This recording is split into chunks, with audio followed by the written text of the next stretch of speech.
पिचकारी देखावो न देवरू,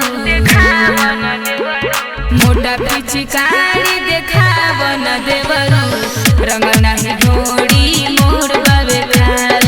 मोटा पिचकारी देखावो न देवरू, रंग नहीं ढोड़ी मोर बाबे खाल।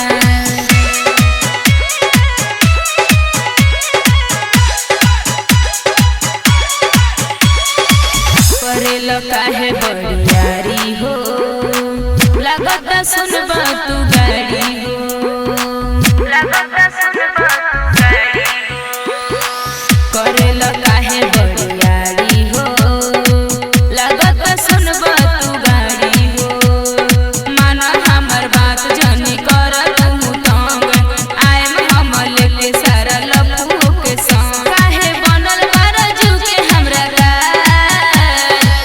पिचकारी देखावो न देवरू, मोटा पिचकारी देखावो न देवरू, रंग नहीं ढोड़ी मोर बाबे खाल।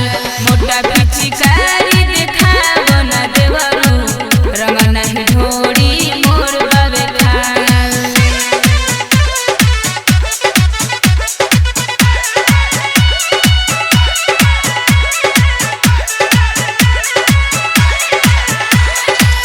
आइल बरपी के देसी हो, एही से बोला तारा बेसी हो, एही से बोला तारा बेसी हो।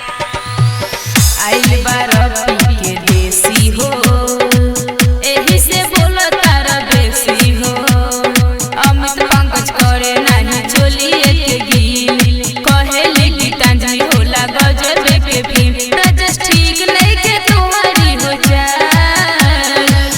पिचकारी देखावो न देवरू, मोटा पिचकारी देखावो न देवरू, रंग नहीं ढोड़ी मोर बाबे खाल। मोटा पिचकारी देखावो न देवरू, रंग नहीं ढोड़ी मोर बाबे